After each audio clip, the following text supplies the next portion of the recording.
Okay, good evening, everyone. My name is Mally Rosado. I am one of the co-chairs for the OMBGA committee meeting. With me joining also is our other co-chair, Councilman Clark.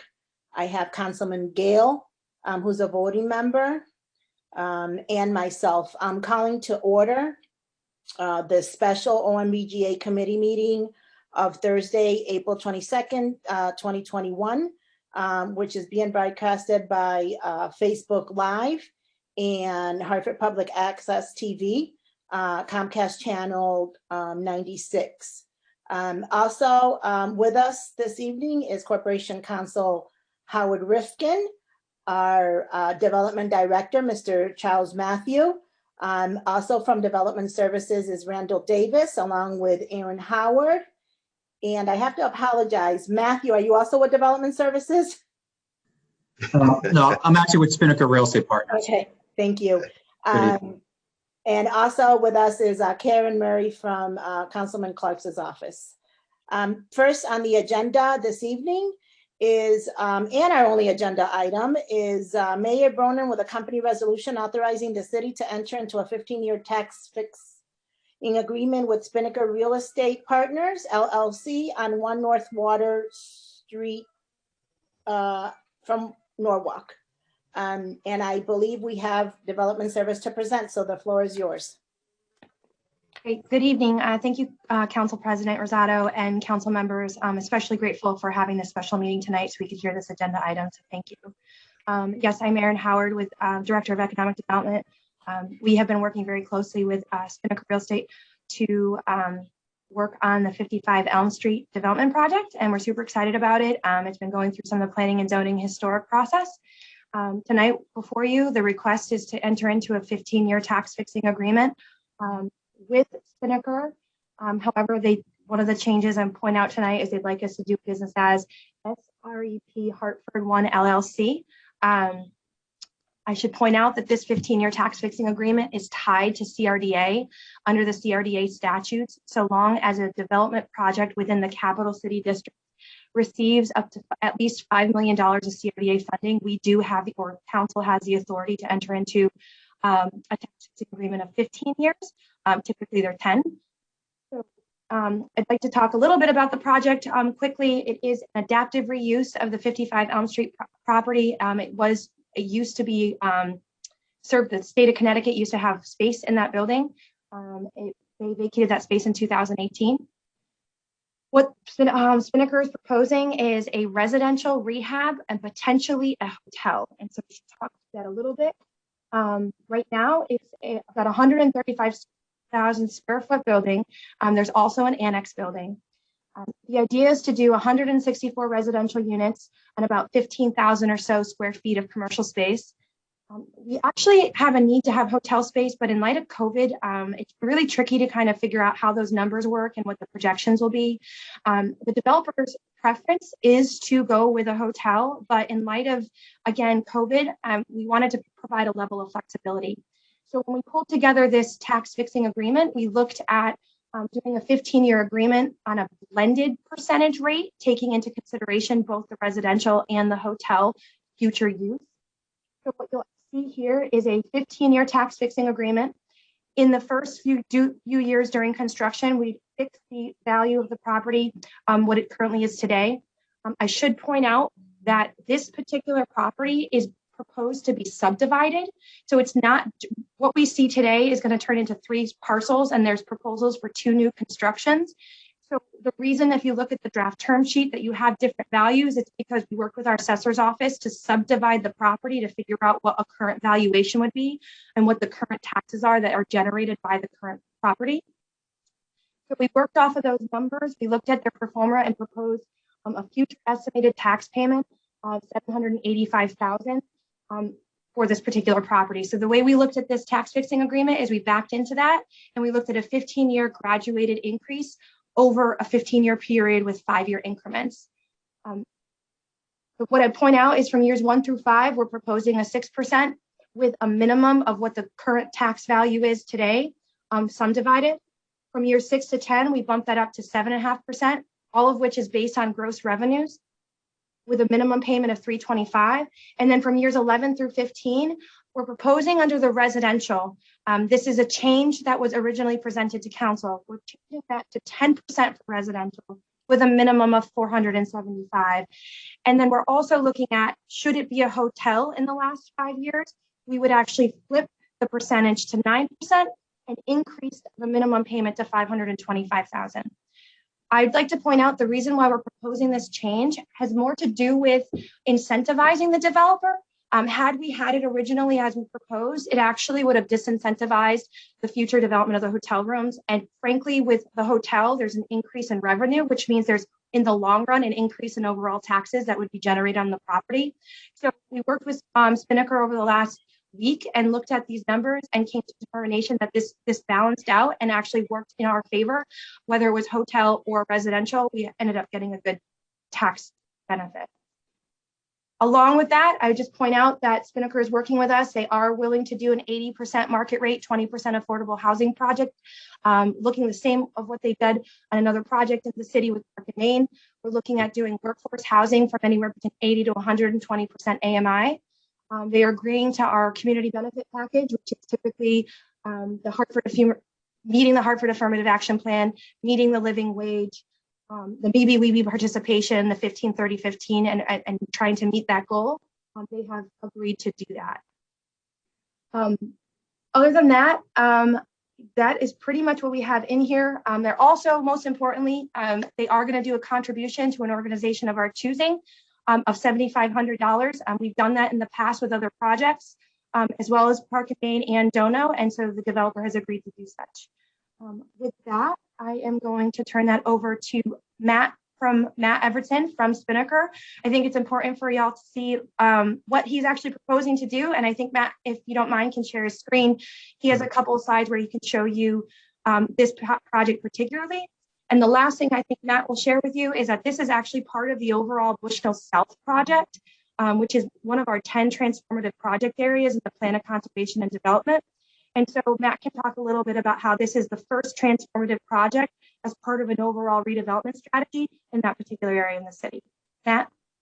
Thanks, Erin. Good evening, everyone. Thank you for taking some extra time out of your week.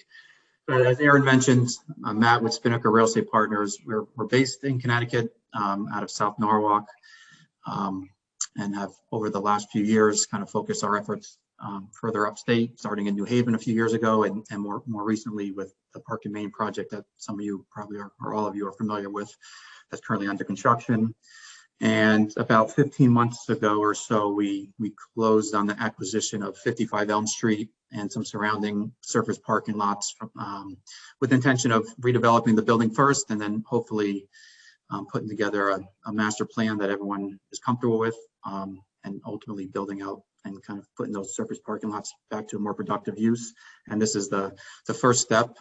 Admittedly, probably one of the more complicated steps because it's an existing building using historic tax credits, and so I think we're in good shape to be actually pull this off with your help. And with that, I think it might be good. I can share my screen. I have a little bit of a presentation, some plans and some concept images, but it doesn't look like. I think the host might need to allow me to do that. Okay.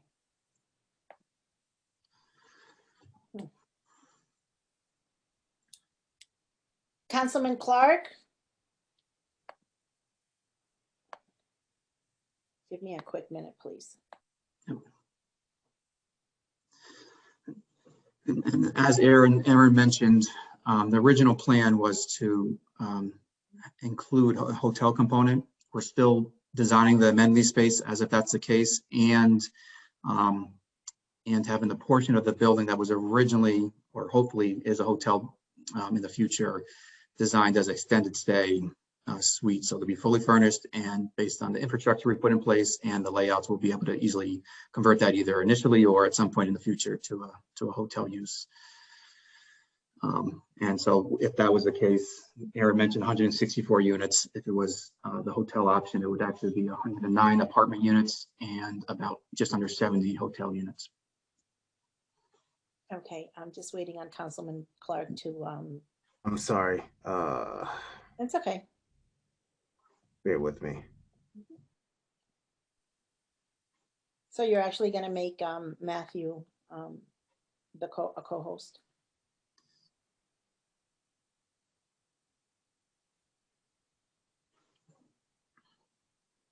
Okay, Matthew, Great. you're now a co-host.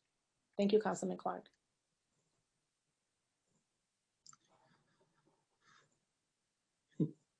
Can you guys all see that? Yes, we Yeah. can. All right, good. So this is actually an old artist rendition of the neighborhood just south of Bushnell Park there. This is 55 Elm before the addition in the late, I think, 30s that extended the building further up Hudson Street. Just to give you an idea of the building, as you know, besides that, looks pretty much today like it did back then. This is, as you guys all know, the location, 55 Elm, and these are the surrounding parking lots that were part of the acquisition, and its relation to the Bushnell Park, downtown, City Hall, and the Capitol. We're pretty excited about the location and think, in our opinion, that, and I think a lot of you probably agree that these surface lots are severely underutilized given the tremendous amount of assets in the vicinity. You guys are familiar with this. We can skip through it. So this is what the building kind of looks like today. It hasn't changed. These pictures are probably from two or three years ago, including when this was the Attorney General's office. And the intention, because of the use of historic tax credits, is that for the most part, besides some improved landscaping and repointing and cleaning, and some improvements to the rear courtyard, the building won't change much from the outside. And this is a satellite image kind of showing what's currently there. This is the main building, 7 stories, and this is the annex building. This originally was built for one of the original baby Cignas, and this back building was actually their printing building. And so the idea is that kind of this portion of the site is what we're talking about today with, and I can show you with this piece and this piece being subdivided for future development. And the reason we're doing that is because of the complexities of the historic tax credit and their investors. They don't necessarily want to get involved in new construction. So it just makes it cleaner to be able to develop these surface lots in the future. And then that's the same existing building, annex building. And this is kind of the master plan, only this portion, only the 55 Elm portion has been approved on the zoning level. These are just concept footprints of the building, but the idea is that we kind of pretty much limited all the surface parking, create nice street frontage here with a combination of kind of direct entry housing units on the ground floor, and some retail on the corners and/or restaurant. And on 55 Elm, you guys may be familiar, there's a kind of a driveway that tucks under the building. That's pretty narrow, so we're actually going to abandon that in terms of it being accessible by car, and create the kind of entry for cars and a drop off here, and reorient the back door to kind of be a little more formal while maintaining the main front door. And the idea in this tunnel is we're hoping we can have a restaurant on the ground floor here that kind of spills out into that covered area, but kind of allows for some outdoor dining, but covered. And you guys know some of the development in the area. This doesn't include the latest garage that was built for the state, but as you know, the neighborhood's kind of been part of some larger scale development efforts, and we're hoping to contribute towards that. Some basic numbers, Aaron kind of went over it. The building is about just under 250,000 square feet, including some basement space. And these are the two options. We're kind of, because of financing purposes, kind of presenting it as a fully residential building of 164 units. But we hope as this building gets into construction, and by the time we're ready to occupy it, that we are able to occupy the lower 2 floors and the annex building as a hotel. And our timing is, subject to everything going according to plan, that hopefully in June and July of this year, we can put all the financing sources together and start construction with kind of substantial completion in early 2023. And tell me if you want to stop if I'm giving you too much information, but these are just some of the plans. Obviously, this is not changing much. Same thing with the annex building here. These are some of our conceptual layouts for some of the more public areas of the space. This is kind of the basement space that we're going to turn into a resident amenity, including a fitness center. And some of the kind of conceptual images for the look and feel of that space. There's a blow up, and similarly the gym look and feel. And then this is probably the most public of the space that'll be available, not just for the residents, but the hotel guests, and hopefully with the right restaurant partner or tenant, the general public. So the main entry here, Hudson Street, is just at the bottom of your screen, and Elm's kind of going up to the right side of your screen. This two-level space remains. I'll show you some photos there. Historically, this portion of the building was two-story volume. I think in the 50s, they added an intermediate level and really tightened up the floor-to-floor heights, and it's really not all that comfortable. So we're actually going to kind of restore that to its original grandeur and kind of create a nice lounge, bar, and some restaurant dining with the restaurant kitchen and some other dining options, seating options here.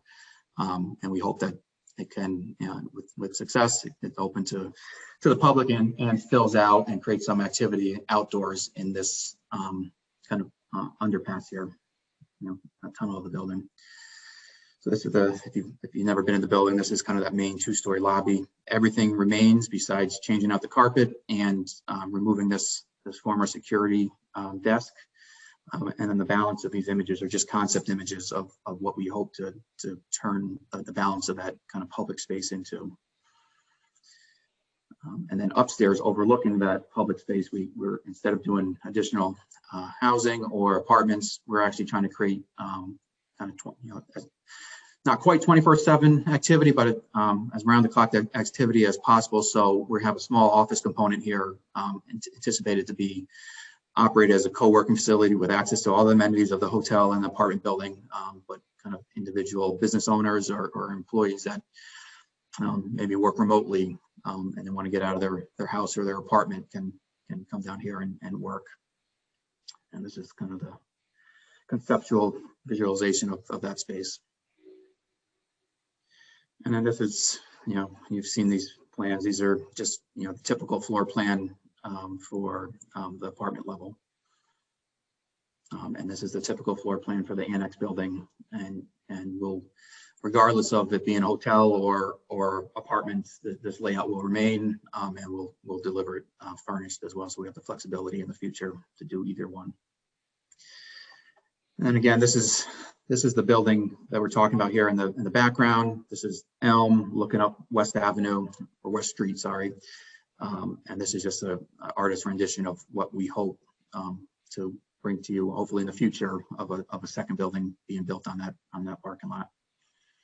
And this is kind of a bird's eye of that entire block there, with 55 Elm here, the annex building, and then a couple of buildings replacing surface parking in the future. And just a little bit about ourselves, but we don't need to get into it. We've been around for a couple of decades now, starting in Stamford and kind of migrating to South Norwalk, and been responsible for a lot of the redevelopment in South Norwalk, and have delivered a building in New Haven recently, and are excited about some of the the potential in Hartford that we see.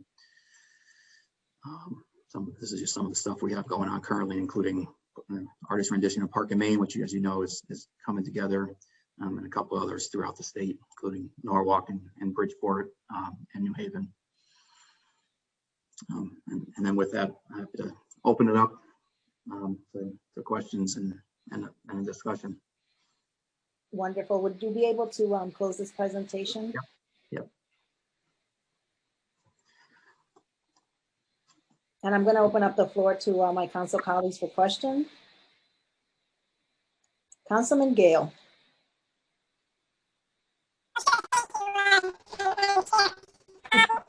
Councilman Gale, we have the chipmunks again.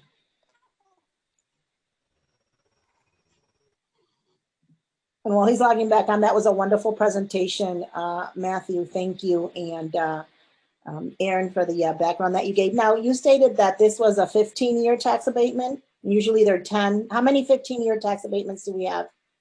Off the top of my head, I'm not sure, but I know 777 Main falls under that as well. We did do a tax fixing agreement for that. I can't think of any others off the top of my head. I can and try to find out a little bit more for you, but that's the one that we kind of looked at. Park and Main's a little bit longer, but it's different because it was city-owned property. Yeah, Park and Main donor or pilot agreements because they're city-owned properties. 777 is 15-year. State statute allows us to do 10-year. That's usually the average, but there's different types of tax fixing agreements too. Like we do stuff for affordable housing. It's a little bit different. You guys have seen that coming from our housing division. But typically our standard is the 10-year, but because this falls within that capital city area district and it falls under that CRDA $5 million investment, that's why we're able to issue something a little bit longer than just the 10 years. And I think it's really important to also point out that I'm pretty sure CRDA has already moved forward with approving this plan and this project. So the financing is already in the works and in order. So this is a project that's really going to move forward relatively quickly. Matt, I'm thinking your construction starting as soon as the summertime and the early fall to get this project moving forward. Yep. Wonderful, thank you. Let's try this again, Councilman Gill. How's my audio now? It's Good. wonderful. You have the floor. It's a total mystery. I mean, I click on the Zoom link and sometimes it works and sometimes I don't get it. But anyway, thank you. Sorry. So I'm trying to understand. There's a stated that the amount of taxes is going to be equal to the amount of taxes that is currently being paid on this building. Is that correct? So yes. So currently the total value of tax is about $364,000. What we did though is we had to subdivide the property. So the current value of just what he's proposing that's subdivided is $287,000. And this is taxes. What we get in taxes, $287,046 subdivided. The tax fixing agreement only applies to this subdivided portion. And so we're fixing it no matter what. We will always continue to receive the same amount of taxes because the other subdivided lots will continue to equal that up to that 364. Yeah, and so, Councilman Gale, so it's the floor. I think based on our economics, hopefully we do better than we're projecting, but even based on, I think, a conservative case, within a year or two, we'll be exceeding that, especially if we do a hotel. I think we're going to be in the, kind of low to mid 300,000s compared to that floor initially if we did a hotel component. Well, we wish you a great success. And so, and what happens to this tax fixing agreement? Well, I don't know. I mean, I guess I'm not quite understanding what failure might be in this case. Well, is there such a thing as failure, and what happens in those circumstances? Like for default, if he doesn't construct it, this is all subject to CRDA, so he has to get the financing in place by CRDA. There's conditions there. I think typical, it has to continue to be tax paying. He has to say he's got to construct. We have a 2-year construction timeline as well as 1-year extension. So he has to comply with everything. He has to comply with the community benefits terms. He has to make the $7,500 contribution. If he doesn't do any of those things, he'd be default in the agreement and the tax fixing agreement would no longer apply. Yeah, and I'm sure it would be, if that was the case, we'd be in default in a number of other agreements with our financial partners and CRDA. So, and if the project gets sold 5 years from now, it's going great guns and you're able to sell it, is the tax fixing agreement just follow the sale to a new owner? Yes, and they're obligated under the same terms. Okay, but there's no particular benefit to the city at that point, if they're able to realize a tremendous profit on the sale because they've been phenomenally successful. The assumption, I guess, is that if they're phenomenally successful, we're getting much greater tax revenues because we're getting a percentage of their gross. Exactly. Okay. Okay, all right, I guess that makes sense. Thanks. Those are the only questions I have, Madam Chair. Thank you, Councilman Gill. I know that on the screen, Peter Bryanton has joined us. I would assume you're with Spinnaker? No, Yeah. No? no, he's with DDS. Oh, He's the project manager who's responsible working with us on this project. And so welcome, welcome. So are there any other questions from my council colleagues? Any other questions? There being none, I would entertain a motion. oh, may I? Yes, go Sorry. ahead. I think you guys got a revised resolution that has the proposed changes. Okay. So I am making recommended changes to the resolution. One, I needed to add the doing business as for the name. We reworded, I know it's technical, but the way it's written, it says 63 million that they're investing. That's multiple sources. So we just reworded that a bit.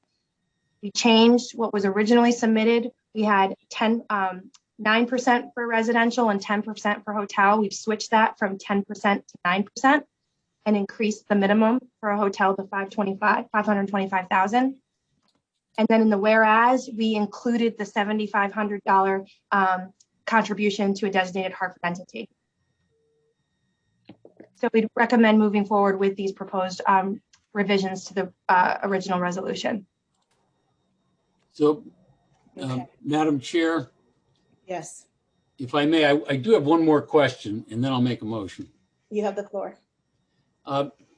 So Aaron, looking at the term sheet, it's stated in their total estimated annual tax payment, $785,000. What is that a reference to?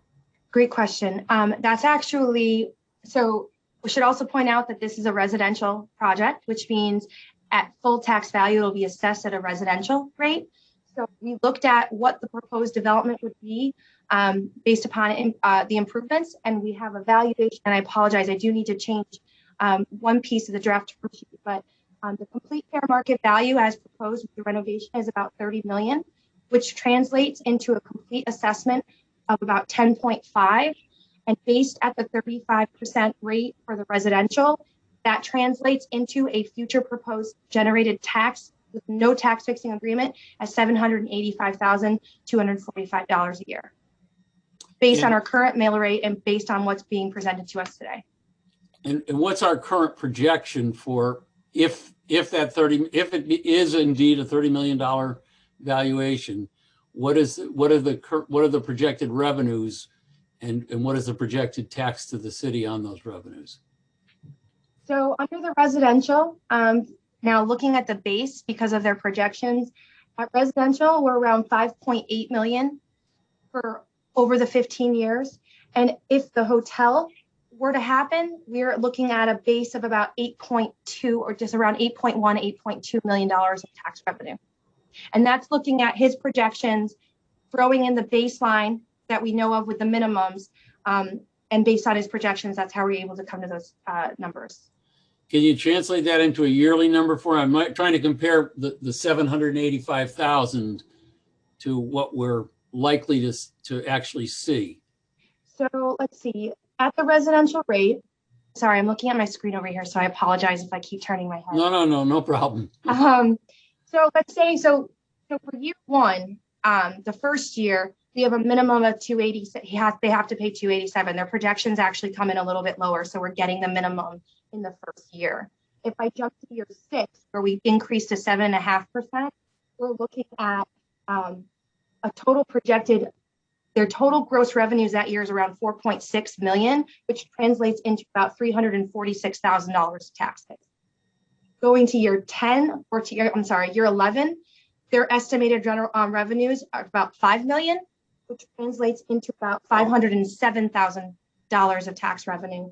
And then in year 15, just to give you an idea, at 10% projected is $546,000 in taxes. Okay. Now, with a hotel, those numbers go up a bit more. So in year 15, with a hotel at a 9%, the projected tax revenue is $740,000 in year 15. And then just to give you an idea, in year 1, at 6%, with $6 million of gross revenues, we're looking at about $367,000 of taxes. So you can see there's a greater benefit if we were to incentivize the hotel, because the gross revenues go up, which means the percentages will go up, and there's a higher tax value. Okay, all right. I mean, I get I get it, and I'm assuming that you guys think it's a great idea. I think we all think it's a great idea to have some development anyway. It's very distressing, and Spinnaker, I don't want you guys to take this the wrong way.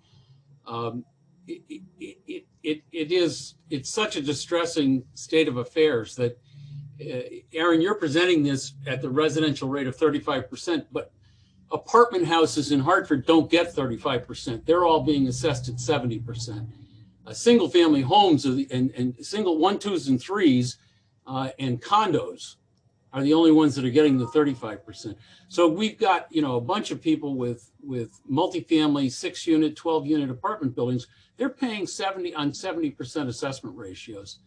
And here, in order for us to get any kind of development going, we're not only giving them the residential rate, we're giving them less than the residential rate, because you're telling me even after 15 years, they're not hitting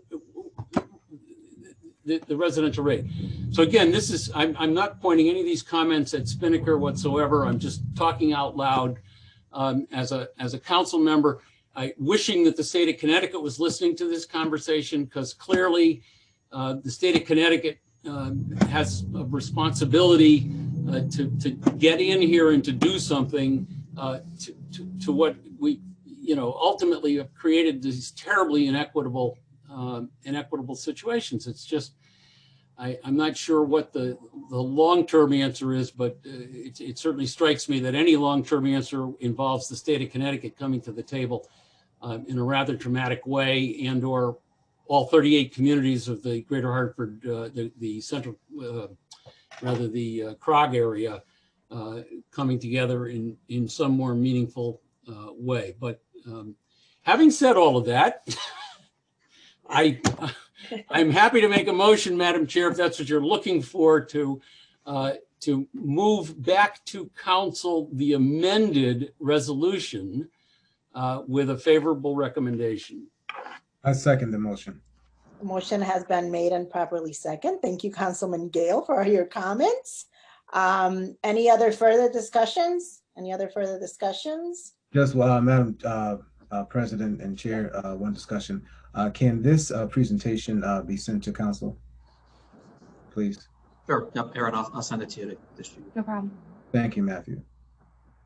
And also too, I'm sorry if this was asked and answered already, but the other developments next to this property, is Spinnaker going to be involved in those developments? Yeah, so we currently own the land, and we're in the midst of a kind of a joint planning process with the city, CRDA, and actually our friends at the Bushnell Theater to make sure our parcels that we own kind of are cohesive with some of the plans for the rest of the neighborhood. Okay, thank you. Thank you, Councilman Clark. There being no further discussion, to move this resolution back to council with a favorable recommendation. All in favor signify by saying aye. Aye. Aye. Any abstentions? Any noes? There being none, this resolution as amended will be sent back to council with a favorable recommendation. I want to thank you all for taking this time to be with us this evening. Want to tell the public that today we will conduct our first charter revision meeting scheduled for 7 p.m. With that said, everyone have a good night. Thank you. Great. Thank you. Bye-bye. Hi, all. Bye-bye. Bye.